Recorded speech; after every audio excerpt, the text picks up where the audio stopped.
Welcome to episode 4 of season 3 of the Filmmaker Film Watcher podcast. I'm filmmaker Richard Di Gregorio. Yes, you are, and I'm film watcher Greg Ralph. So this episode, we're looking at Year 12 homework. That's right. So we chose 3 films which are being studied by Year 12 students that we know. Mm-hmm. And here in Australia, for those who are not from these shores, Year 12 is the last year of secondary school. So we're trying to help out in a book club kind of way by giving our opinions on these particular filmic texts. Yeah. And I have to say, Ricardo, that this has probably been the most intimidating prep I've done for an episode. I think back to my school days, just a few years ago, and the kinds of questions that you would get for, it was books back then. We didn't study films. Yeah. And, compare and contrast, or what do you think is the primary theme in this text? Oh, jeepers, yeah. We're probably not going to talk about that style, I folks. Think so. Do you know, every time I was asked to read the book, I watched the movie, so that's right. Oh, is that how you ended up? That's where you ended up? Yeah, that's right. Well, so this is not going to be like that. No. It's not even going to be a classroom discussion, but we hope at least it's some kind of input to those who are studying this text. So, take it as it is. So, all right, knuckle down, all right? Yes, Mr. Gregorio. So get on with it. Let's talk about Streetcar Named Desire. Why, they told me to take a streetcar named Desire and then transfer to one called Cemetery and ride 6 blocks and get off at Elysian Fields.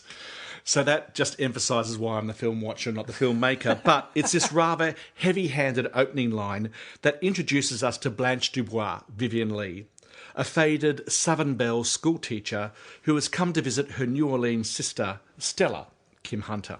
So, in that school class analysis kind of way, she's travelling from lust to oblivion and hopefully salvation. Stella is now in a volatile but passionate marriage to Stanley Kowalski, played by Marlon Brando in his prime. And they are at a critical stage as they await their first child. Sex on a Stick Stanley does not get on with the mannered Blanche from the get-go.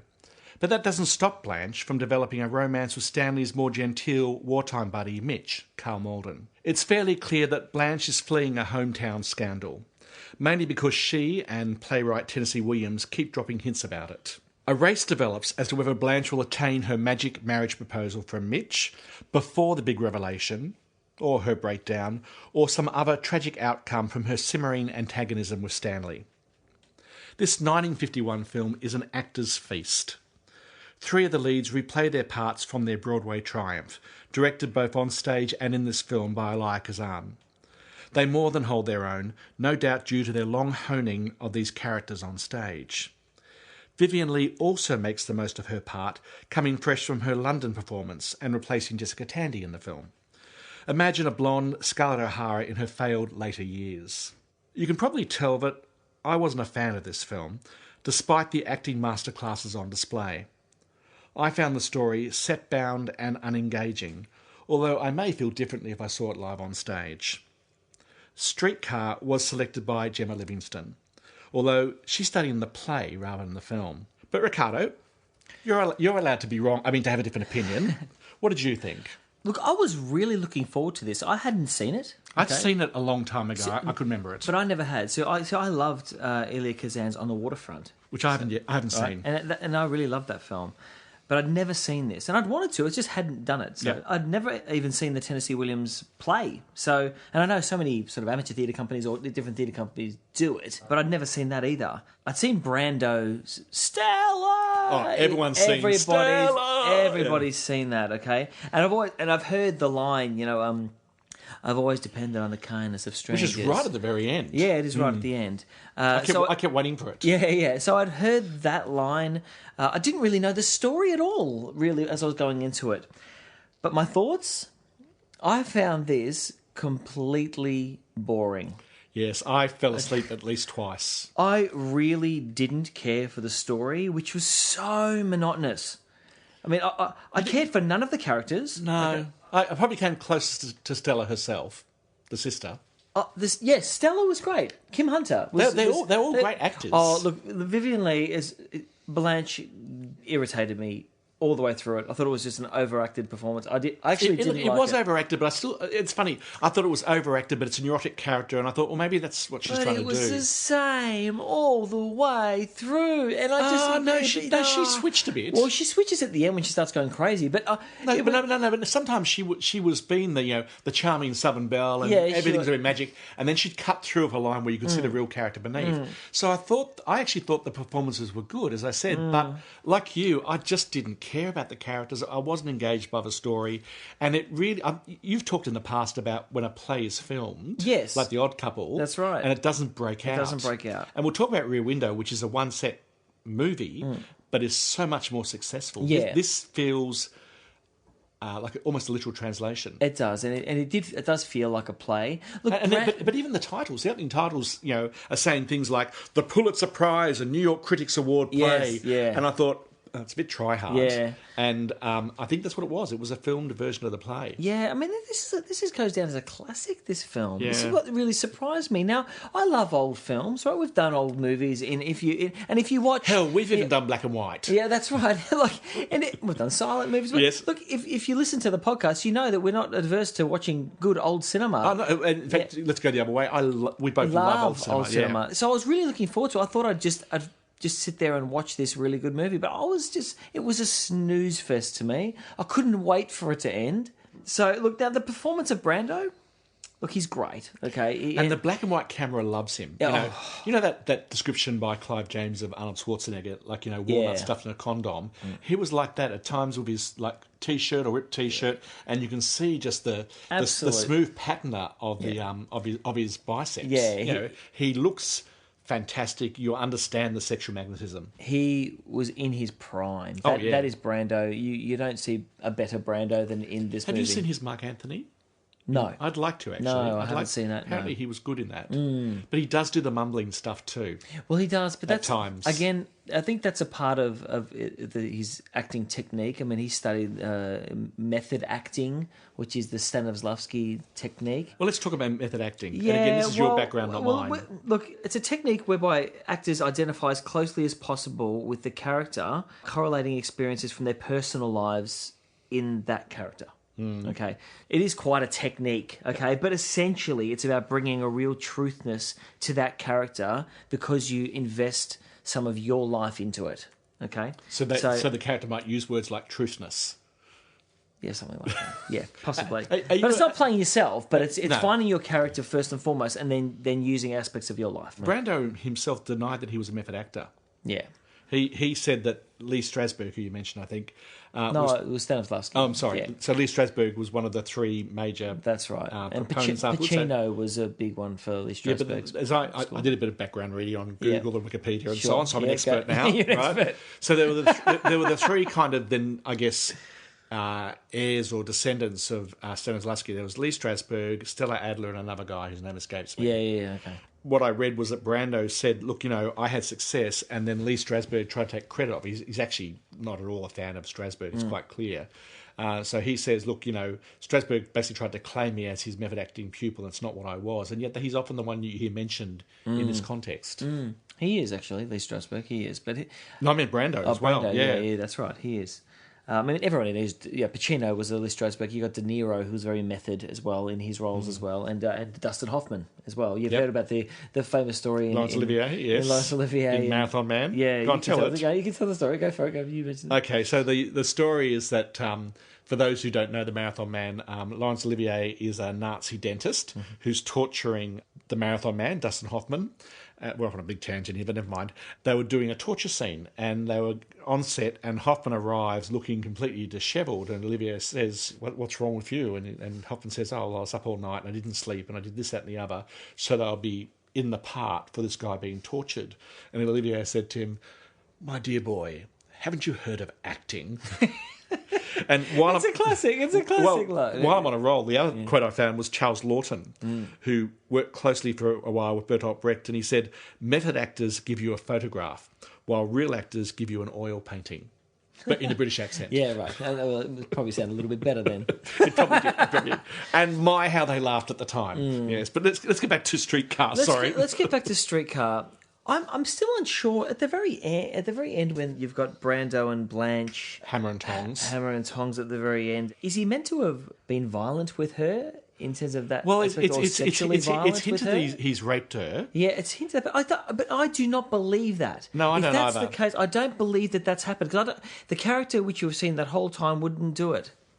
Well, I mean, I don't think he would at that moment. I actually think the relationship just likes her. between Stanley and Blanche is actually one of the weak points because they are so averse to each other quickly. They go from 0 to 100 before there's really any reason. And I think it's strongly implied, if not actually said, this is actually the first time they've met. Yeah. And he's very focused on, what happened to the estate, should I be getting something out of this because, your sister is my wife. Oh, but that went on and I know. on and on. And you can imagine that Blanche would be the house guest from hell. They've basically got 2 rooms, and she takes over and perfumes everything and basically stops them having sex because she's there, and takes over the bathroom. So you can imagine that she would very quickly get on his nerves, but it's just too quick. And at the very end, when Kim Hunter says, "I'm never going back," no, you are. Absolutely, you are. There's no way. She went back every time. Yes. And his charm, and because they were good together when she wasn't there, when Blanche wasn't there. Yes. And he says that, we'll get back to old times. Well, they mirror the upstairs couple. They're constantly fighting and reuniting. Yes. And that's how they live. Yeah. And both those couples live on top of each other quite literally as well. But I did really like Kim Hunter as Stella. Although Marlon Brando is very, very charismatic, I thought Kim Hunter was just really great. When she comes down the stairs after he calls out, "Stella!" Yes. And some of her reactions. Yeah. And I look at her and think, she didn't do a lot in film. Her main claim to fame 15 years later was she was the main female ape in the Planet of the Apes films in the late 60s. Yeah, right. And I hadn't realised that she is the love interest, the main female character in A Matter of Life and Death, which is a film, an early David Niven film that I'd like us to talk about one day. Right. Michael Powell and co-film, which I really like. It's a very unusual film for that time in some ways. But she was in that, but I would never recognise her. But she really... She's not the lead. The leads are Blanche and Stanley, and yet she really shines. And Carl Malden is very good too. I always think of Carl Malden as being the old cop from Streets of San Francisco. Exactly right. And he is, very good in a kind of a sturdy kind of role. Yeah, I quite liked him as well. I quite like him as an actor. Every time I watch him, he's fine. But again, his love for Blanche, I didn't believe it. I didn't believe he'd be so into her. So quick, and then turn so quickly too. Yeah, that's right. I agree. So it was just clunky to me. It felt like 3 hours, it was 2. And maybe you wouldn't know so much on stage. On stage, I don't think you would. I think it would be better on stage than film. I think they needed to pick this up and shake it a bit before they made a film out of it. Blandly directed too. I didn't think it was particularly well directed. In terms of you liked On the Waterfront, didn't you? Yeah, I love On the Waterfront, but it's not a play. I think that's a major issue. Well, it's more than that. This is a play that was very, very successful. Yeah. You take 3 of the 4 main characters. I feel very sorry for Jessica Tandy getting dropped. Yes, but you take 3 of the 4 and you bring someone else from another production into it, from London, and you had the exact same director.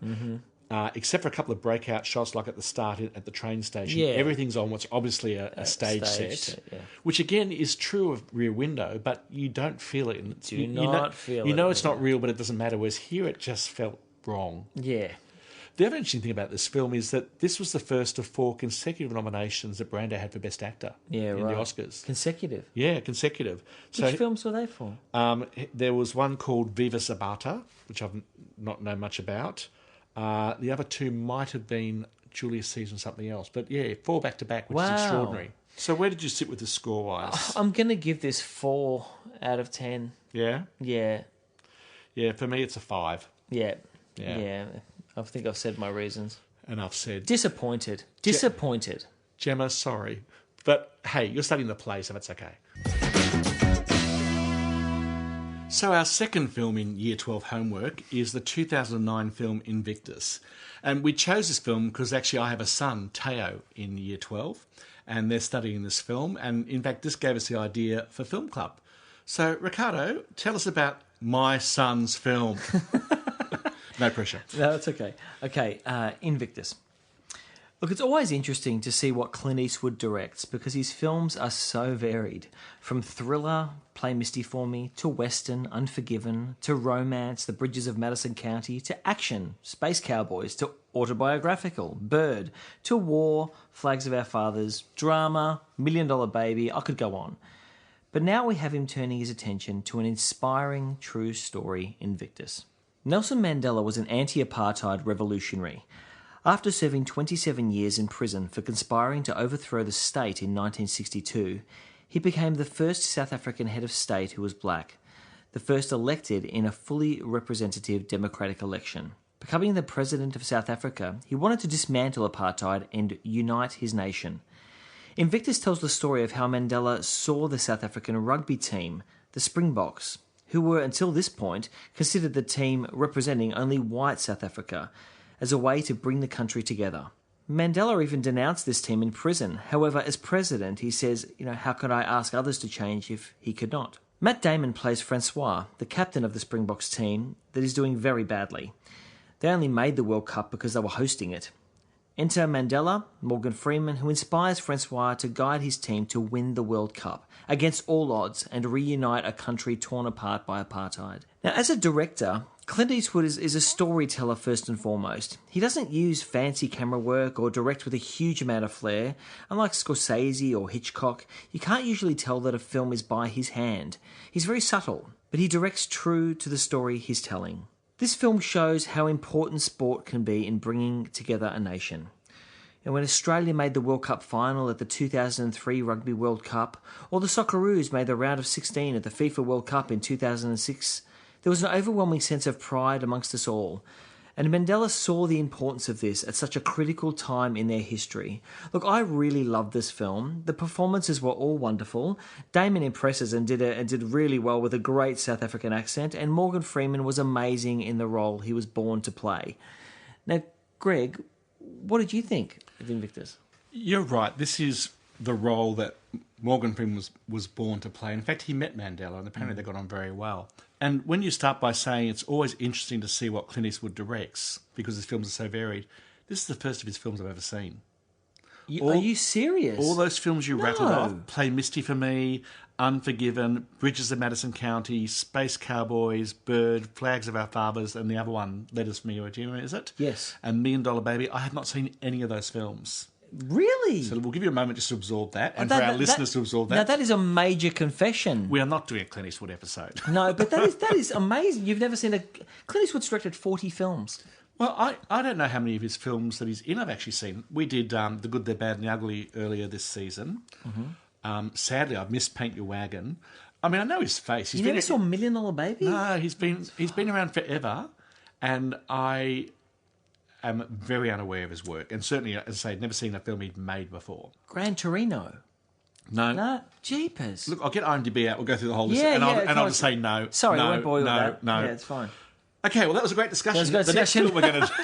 Yeah, that just shocked me. Okay. No, this film didn't do it for me. What? Really? I thought it was going to twice. I really liked the opening shot when Mandela's been released, 11th of February 1990, yes. And they're going down. And I remember that happening. In fact, I remember the Springbok tours in the 70s when I was at school being quite controversial. I won't claim it all to understand what was going on, but I remember that it was very, very controversial because it was seen as being that figurehead of the apartheid system, as being something that was almost propagating that culture across the world through rugby, or validating or something. And so it was a genuine target of social activism. I remember that. So I remember that this was very controversial. So the opening shot where the motorcade goes down the road, and on either side of the road there are the two worlds on a rugby pitch. Mm-hmm. There's what I think is a very privileged white school, there is. Beautiful resource, great green lawns, an old wealthy building in the background behind it. And on the other side is the dirt field, and even the two different fences, the very nice institutional fence with the stonework and metal, whatever it was, and then the kind of the barbed wire fence. That was a really interesting scene. It sets it up really It does, nicely. It does. And I thought, beauty.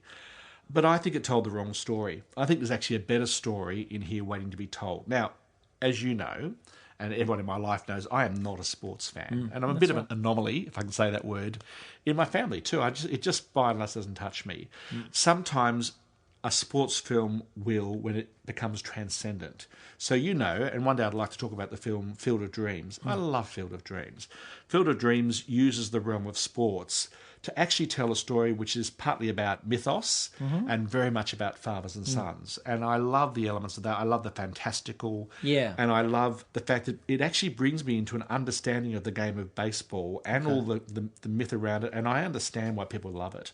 I don't get that about rugby from this film. So I would happily go and see a game of baseball on the back of Field of Dreams because I kind of get it. But this is the true story. It's about sport. I It's know. about how sport...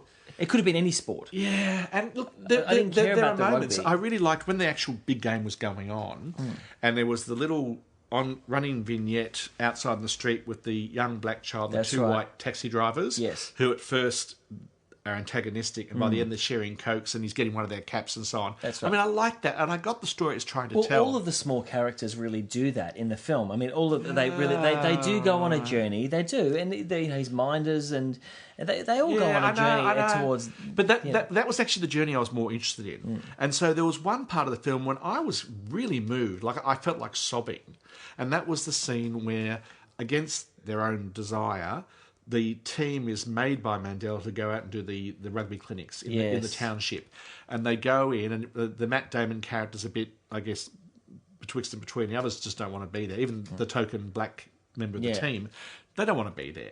And yet when they get off the bus and they mix the kids and they share the joy of the rugby... Yeah, it's a beautiful scene. It's a lovely scene. And that was the film I ended up hoping to see. And not knowing the story and not even knowing the outcome of the game, because I just don't pay attention to the sporting world. I get some things about it, but it's just not where I'm at. And I would have actually much rather seen the story of what happened to the individual team members. So in the team, the Matt Damon character is pretty present. So is Chester, the black team member. And the others are all totally forgettable. They are forgettable. Yeah. We get the story set up where they're asked to sing, the new national anthem. They're screwing it up, and Matt Damon saying, "Well, only if you want to," and no one wants to. And then they're playing on behalf of the unified country. I wanted to see the story of how the individual members of the team, Matt Damon, Chester, and the others, or at least some of the others, the journey they went on where they had some kind of revelation or transformation of them as people. I thought a lot of what was going on there was tokenistic. Even in the household of Francois' family, his father is obviously strongly in favour of apartheid. That's right. Yeah. His mother kind of almost excuses the father's behaviour. That's right. Yeah. The wife, I'm not quite sure where she was. And they all go to the game together, and they take the black housemaid because Matt Damon gives them the ticket. Yeah. And they hug each other during the game. But I just thought, I'm so uninterested in the story, and I really want to be. And I would rather see someone come along and tell the other story. Yeah. I would love to see that, even though I don't know about or care about rugby. Well, you don't... I sort of agree with you that you don't get a sense of how it's affected that family. I thought I'd see a scene somewhere where there would be a conclusion with the father and his character and what his thoughts are. Or the mother standing up to him, perhaps. Or something like that, because they set it up in the beginning. They set him up as completely in favour of apartheid, and then and then towards the end he's there, and is he just there proud of his son, or is he in favour of what's happening now? Is everybody loving him? Well, in fact, you get more of a sense of the maid and the mother, and not the wife or the father in the second row. They're just kind of there, sitting there. One thing I didn't think the film needed, and I know they do it for dramatic effect, was the sort of mock assassination attempts. Actually, I like that scene. Yeah, I mean, they're good scenes. Like, they're good for dramatic effect, but... The one at the start. Yeah, there's one not at the so start. much the aeroplane one. The aeroplane one was a bit too much, I thought. But maybe that happened. It did happen, apparently. But, this film is 8 years after 9/11. Yeah. And so it has a much more potent meaning at the time the film was made than when that actually happened. Of course, yeah. But I also thought, if the plane crashed... This is a true story. If the plane crashed, I probably would have known about it, even me. So I wasn't sure what was happening there, but I didn't feel... I kind of felt the dread of that moment post 9/11, but I didn't feel like it was really going to happen. I just didn't know what was really going on. I love sport. Understanding and the fact that, he used that to inspire a nation to come together. Mandela comes across as a very clever man. A very clever man. A bit flirty too with his mate. I think he might have been, actually. He's not a saint. Yeah, no. But after 27 years in prison, okay. And I like the character of his assistant, Brenda. Yes, she's great too. Yeah. Who's been the warning voice about don't waste your political capital on something which is, just sport.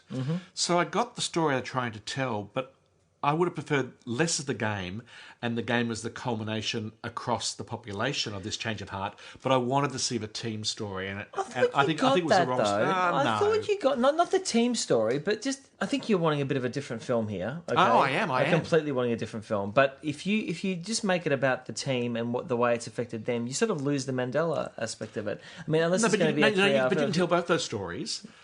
So you can tell a Mandela story, and that was interesting to a point.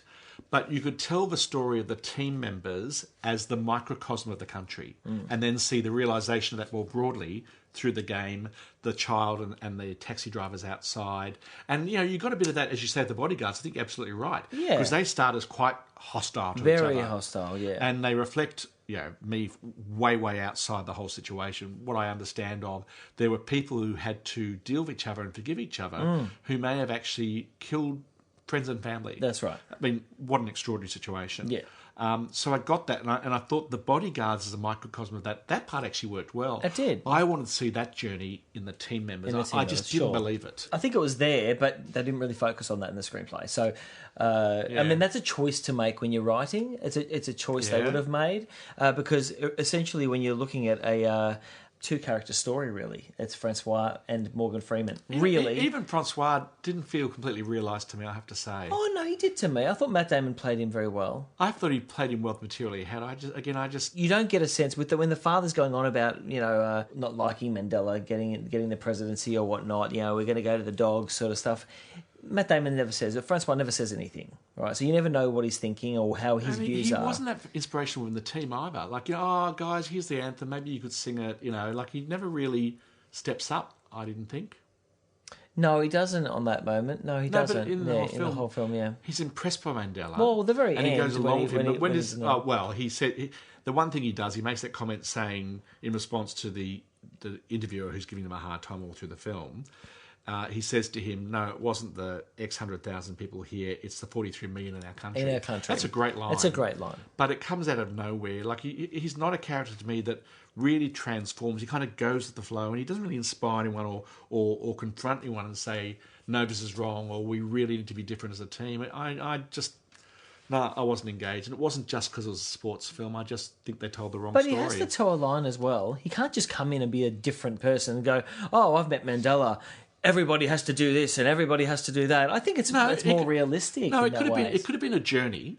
Like, I saw a journey in him, though. I didn't see it. I wondered to what degree it was hamstrung because it's a true story. Yeah. And because most of these people were still alive at the time the film was made. Yeah. So you can't invent the story. And it was based on a book by someone whose name wasn't one of the characters in the film, John Carlin, maybe, who I assume is a sports journalist or something. Yeah. And I understand that that game was really a striking moment, not just in South African history, but in sport history. I get that, but I just pretty amazing. It's like saying the World Cup in Qatar is, coming up in 4 years. Yep. Qatar have never made the World Cup. They're not a very good team. It's like them winning the World Cup. I mean, that's what it was pretty much like. The Springboks were not a very good team. Get the old videos out and watch those. Yeah. And I have to say, for someone who does not understand the game of rugby, I don't think it really tried to bring me into how the game worked. So during the game scenes of the actual game, when you got the headlocked two teams, I had no idea what was really going on, what was good play in that game. Whereas in baseball, I get it. Yeah, but with football, in terms of rugby or say gridiron for American football, I never know what's going on in the movies. I mean, they're just bumping into each other and going, "Hey, don't go long," or blah blah blah. I never understand. It's not really about what the game. I think it's more about the sport. I mean, that's a true story. Happened at the Rugby World Cup. It could have been soccer. It could have been any World Cup, really. I mean, that he's wanting to bring together a nation on any sport. It didn't have to be rugby. That was just the true story aspect of it. Yeah. Well, look, I think I've made my feelings on this film pretty clear. Yeah. And I'm really sorry, Teo, my son, because I wanted to like this because this is the film you're studying. I just didn't. I wanted a different film. It left me cold. Cold? No, I was very moved. With two exceptions, three exceptions. The opening shot, the stuff towards the end with the taxi drivers and the kid, and I was incredibly moved when they went to the township, and I felt like I was being set up for a very different film, which I would rather have seen. And for me, it's a 5 out of 10. Oh, 5. Jeep, that's low. Yes. I'm giving it an 8. I was really moved by the film. I'm giving it an 8 out of 10. I understood it. I understood the love of sport and what that can do. Just on a grassroots level, club football or anything like that. It's about belonging. And so it was a very intelligent way for Mandela to try and bring together a nation. And also, it was amazing that they even did it. To even win that World Cup. Yeah, I got that. Is amazing. So it's amazing. I understood the intent. I understood the historical context to a point, as I remember it. But I was moved. Yeah. I was moved. So the third film we are going to discuss is Alfred Hitchcock's Rear Window. So where did this come from, Greg? So this film is being studied by Ellen Moore. So a big shout out to her as part of her Year 12 as well. Right. And this is actually our fourth Hitchcock film review. After Psycho, Vertigo and Rope, which must be some kind of record for us. I think so, that is actually. But at least there's 2 words in this title, so we're obviously making progress. Yeah. And fortunately, we are not reviewing the 1998 TV remake starring the real-life paralysed Christopher Reeve, which is an interesting spin on it. But let's talk about this version. Okay, yeah, go for it. So, in this 1954 film, Jimmy Stewart plays Jeff, another Hitchcock everyman who has been stuck in a wheelchair for 6 weeks in his apartment after a work-related accident. To keep himself occupied and perhaps sane, he watches his neighbours through his rear window into theirs and the courtyard below. As a photographer, he's also able to use zoom lenses and binoculars for the detail when something catches his voyeuristic eye. Jeff has 2 regular visitors, Stella, another Stella, the insurance nurse who provides daily massages and chit-chat, played by the always delightfully dry Thelma Ritter, and Lisa, the glamorous fashion worker who wants to marry him. Lisa is played by Grace Kelly, only a few years before she married and became the Princess of Monaco in real life. And never has someone looked so radiant as she does in this film, beginning with an amazing close-up as she gives Jeff a slow-mo kiss as he awakes in his wheelchair. Unfortunately, Jeff finds her too perfect. He can't decide if they should marry, as he feels they are very different and have different life goals. His deliberations are reflected in his observation of his neighbours at different stages of singledom, romance and marriage. In particular, Jeff focuses, figuratively and literally, on a neighbour across the courtyard who may have murdered his wife and disposed of the body. Stella, Lisa and a war buddy cop, Doyle, played by Wendell Corey, are gradually drawn into Jeff's observations and theories about the possible murder. And Lisa becomes the active agent for our wheelchair-bound protagonist, which really is ourselves, for her own excitement and as a way of becoming Jeff's true love. So, Ricardo, on behalf of Ellen, who probably now keeps her curtains well shut, what did you think? This is my favourite Hitchcock film. Wow, that's a big claim. Because it starts perfectly and ends perfectly. It never misses a beat. It starts with the blinds opening, and it sets up the characters beautifully. And the things what I love about Hitchcock is the way he moves the camera. This is someone who doesn't need a lot of dialogue. And I think Hitchcock didn't really like dialogue that much. He uses the camera to say the words with expression, and only Hitchcock does it. Well, if you go back to our second ever episode where we did Psycho and Vertigo, I remember we spoke about the same thing. I was marvelling, because I'd never seen Psycho before, and I have seen Rear Window a long time ago. I was marvelling at the fact that either side of the shower, the famous shower scene, with the exception of, the music and I think Janet Leigh kind of screaming as she's stabbed, understandably. There is no dialogue. There's only sound. And this happens a lot in this film. And in fact, this time around, I was really aware of the use of sound and silence and music and non-dialogue. Yeah. And really, I mean, this is like a movie within a movie. Go on. We pretty much are Jimmy Stewart watching on. Most of the time. He never goes outside of that apartment and decides to go into the other apartments to see what's going on. He keeps us there. I mean, I could see... Oh, Hitchcock, you mean? Yeah, Hitchcock. Yes. He could have really gone in and said, okay, let's get some other shots of inside the apartment or whatnot. He was going to. Did you know that? Oh, really? No. You know, early on when Jimmy Stewart's character is on the phone to his editor? Yeah. That scene was filmed in the newspaper offices. It was all set up. And one of the, I saw an interview with one of the associate producers who said that he told Hitchcock he thought that scene was wrong. And on the way to filming it, sometime later, Hitchcock asked him if he still felt that way, and he did.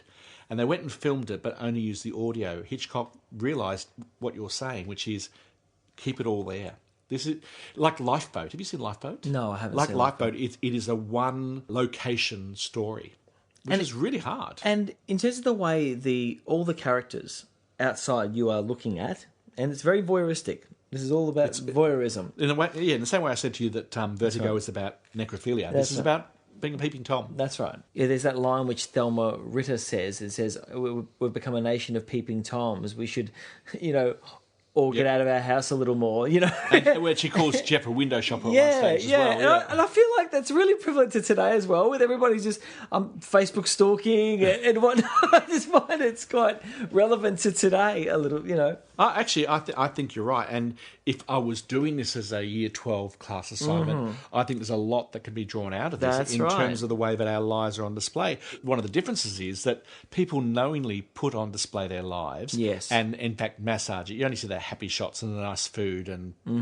families doing great stuff together. You don't see the mess. Yeah, that's right. But in this, all those people must have known their lives were on display, and no one seems to care. No one seems to care, that's right. Even Miss Torsten... But they even make reference of that. The cops say, look, would he really have his blinds open and do that? But it's hot, though. It's hot. So everybody's had their blinds open because it's hot. I think they get away with it because they really set up that it's bloody hot. Even Miss Torso, the ballet dancer, first time you see her, I have to say, it felt really pervy. Yeah, it is very... She's doing the dance. But she's put her bra on. Yeah, that's and then right. He's doing all those high kicks, Yeah, and she's bending over at the fridge, I know. And I thought... In some ways, that is the most voyeuristic scene, a little vignette in the whole film, where you feel like a perv. Well, I felt that actually in the married couple section. The newlyweds or the newlyweds? The newlyweds going in. I thought, I really shouldn't be watching this. But they pull the blind down. They do, and that's beautiful. It's perfect. There's this running joke about Harry, and in fact, so the whole story takes place in less than a week. I think it's about 4 days or something. Yeah. So they arrive at the start of that sequence as newlyweds, and after only 4 days, they are not only she wants lots of sex, obviously. He's kind of like. But they're starting to have the little arguments after only 4 days. Yeah, it's really compressed. Yeah. But you know what I loved? I loved that sequence in one of the characters with the lonely woman. Miss Lonely Hearts? Lonely Hearts. Yep. And she's play acting that scene, which plays really beautifully when you're watching it. And even Jimmy Stewart raising his glass to her when she raises her glass to a non-existent suitor. Yeah. But you're right about Grace Kelly. Stunning. I saw this a long time ago. Stunning. So the first time you see her, that close up is just. She's radiant. She's radiant. She is. And the second time you see her, but it's her personality as well. Her demeanor, everything about her is great. And you know what? I just love the ending of the film. I think it's so perfect because when she's reading, and she fills out her bazaar after reading something quite intelligent, and then she brings out not intelligent. She's reading a book that's his lifestyle across the Andes or something. That's right, exactly. And then when he's asleep, she drops it and she goes back to Harper's Bazaar. That's right. I love it. And her dresses are stunning. Edna Head, the famous Hollywood costume designer, particularly the first one with the black kind of almost sleeveless top and the full white skirt, the little black embroidery is stunning. It is stunning. The dress when she goes over the fence and goes into the guy's apartment with the clues. Yes. That kind of... I love women's clothes in the 50s, that whole tailored thing. So do I, yeah. But I look back on her in To Catch a Thief or High Society. She's good looking, but she's a little cold or neurotic in those characters. Here... No, there's a real warmth here. There's a warmth, and you hear that expression, the camera makes love to an actor or actress. I think when you first see her, this is the epitome of that kind of sentiment. Yep, absolutely. It's in love with her. And Jimmy Stewart is always serviceable and always fantastic. So he's very good in this as well. And they banter off each other very, very well. I don't even want to say he's serviceable. He is a really good actor. He's an amazing actor. But he's always good. That's what I'm saying. Well, you look at films that we love. Yeah. Rear Window, obviously. Yes. Vertigo. Yes. It's a Wonderful Life. He did a few other Hitchcock films as well, like The Man Who Knew Too Much. Yeah. And I've never really been interested in watching him in westerns, but there are some of my all-time Hollywood favourite films across 30s, 40s, 50s. The Philadelphia Story of Cary Grant and Katharine Hepburn. I haven't seen that. Yeah. Jimmy, which is the precursor of High Society. Before the music, Jimmy Stewart's in all these films, and it's not because he's serviceable. he is an everyman kind of character, but there's also, he does depth. You can see things happening behind his eyes. Oh, you can. You believe him when he gets traumatised in Vertigo and becomes obsessed with himself. He is a really great actor. He's a fantastic actor. I mean, everybody, they're all very good in this. But like I said, the script is great, turning point, yeah. But it's the voyeurism. It's the way the story plays out. It really builds. I mean, he is the master of suspense, and this shows it. Well, there's a great scene, too, that when Lisa, Grace Kelly, is in the suspected murderer's apartment, Lars, played by Raymond Burr, who she mentioned, most people know as Ironside in the 50s or 60s on TV. You've got Lars, I think, in the kitchen, Lisa in the bedroom, and below them Miss Lonely Heart, so the three L's if you like. But there's a really nice kind of tableau of the three of them in different kind of postures. Again, one of the really impressive about things is just how much in control Hitchcock is. And it's lovely that, he always makes his little cameo appearance. He's winding a clock in the piano composer's apartment. That's right. He is winding up the machinery. I mean, this film is full of symbolism. The other thing I loved, I did a bit of reading around this because I was just fascinated by the whole set as well. So this was the tallest soundstage that had ever been attempted. And in fact, the studio wasn't high enough. So you know what they did? They cut out the floor, and so the courtyard is actually the basement where they usually stored things. Oh, wow. And so one level up was actually truly the ground level, which I think was the level of Jimmy Stewart's apartment. They had four settings for the lights, which was morning, afternoon, twilight, and night. They had the rain stuff installed. Particularly for its time, but even now, these days you do it with CGI or something else. But they did that very well. They did it very well. It's extraordinary. Because it's unlike, let's say, Streetcar Named Desire, which was very set. Yeah, it looked like a set. You could tell. And you knew this had to be set because of the way it worked. And it was. But the thing is, the outside, when you looked past the buildings, they did that well. That reminded me of Rope, actually. That at the window in Rope that had that kind of sunset thing. Yeah. And I like the fact that you could see just down one little alleyway to the outside world. You see cars go past. Yes. And you can see into the restaurant. Yeah, they did that well. Yeah. They did all of that well. What a film. What about the way women are treated in this film?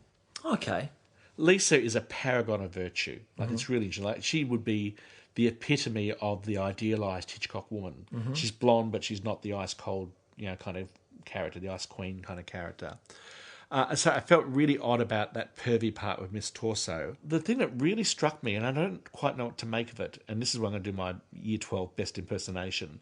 You know that famous shot that we've talked about before, when at the very beginning you're in Jimmy Stewart's apartment and the camera pans over a number of objects, the smashed camera, the photos, and you know why he's had his leg in a cast. That's right. It's very and you see clear. You see then a negative image of a model, and then you see the same photo on the magazine cover next to it, and then she's some famous model or something. You've got the framed photograph of the negative image of a woman. And I wondered, given that this film is very strong on symbolism, like the wedding ring itself, which is the central clue, is Hitchcock saying something about, the negative image of women? I don't know. It's just... No, I didn't get that at all.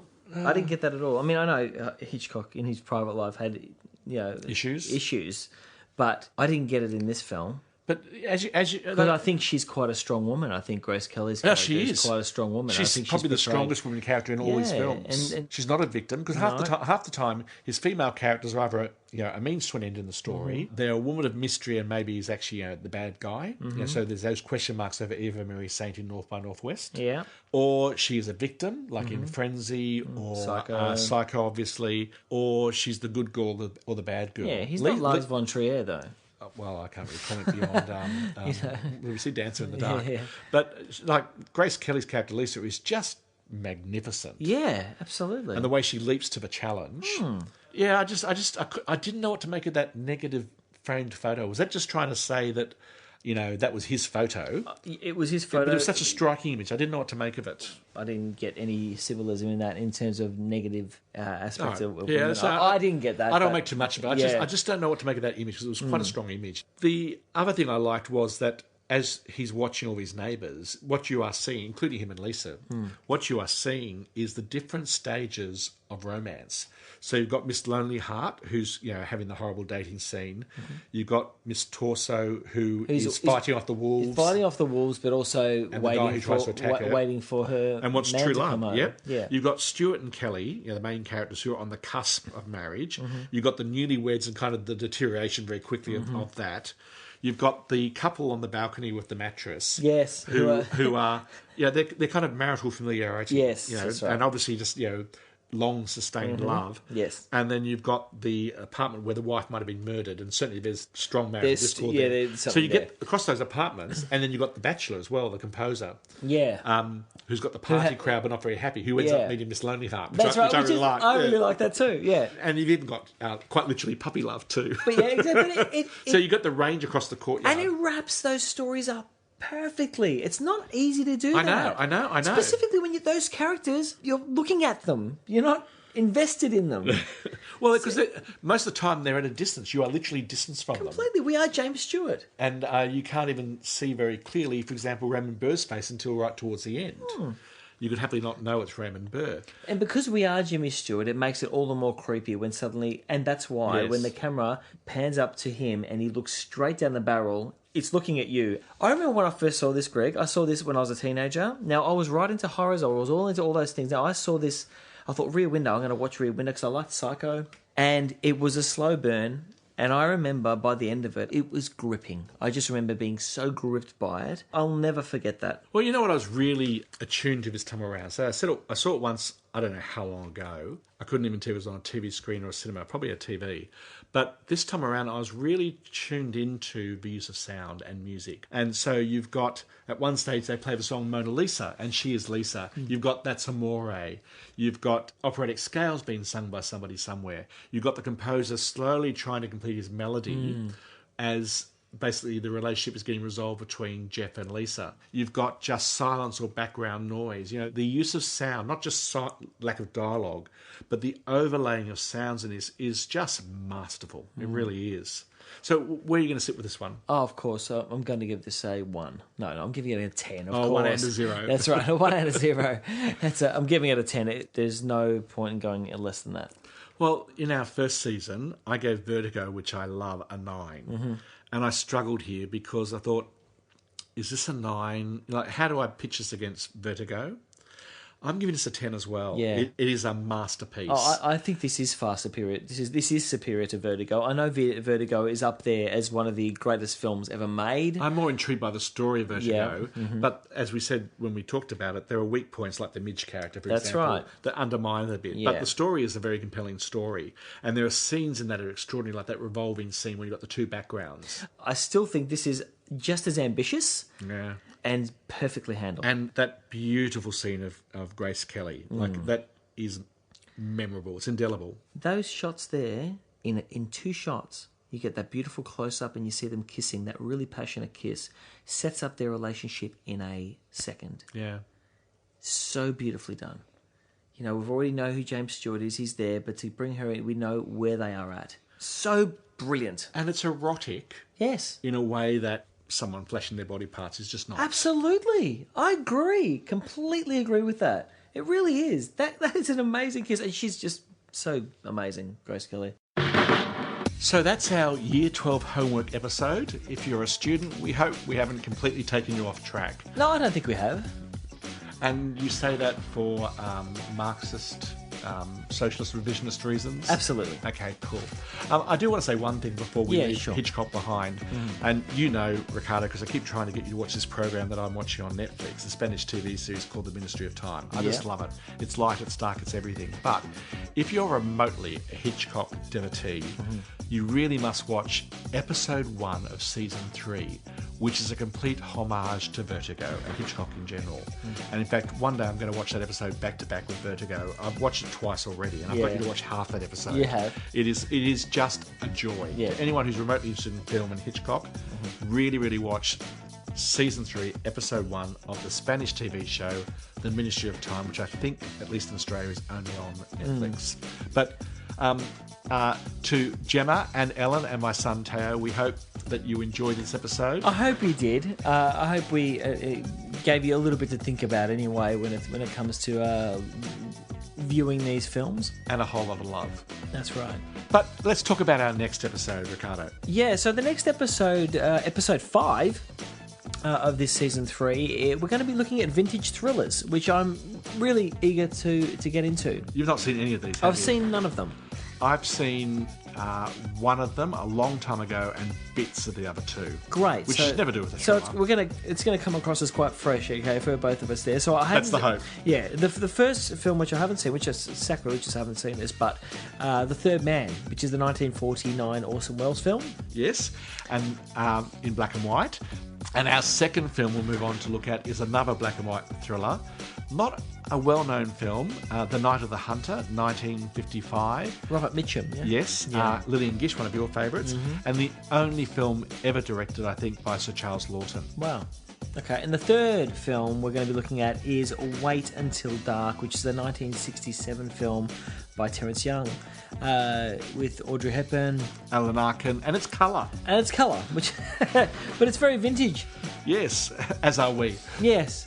So I'm really looking forward to getting into that for episode 5. I'm so glad. I hope you enjoyed this episode. And I hope next time we'll be less intimidating for me, thinking I've got to prep and sound like an academic. I'm just going to go for it and enjoy it.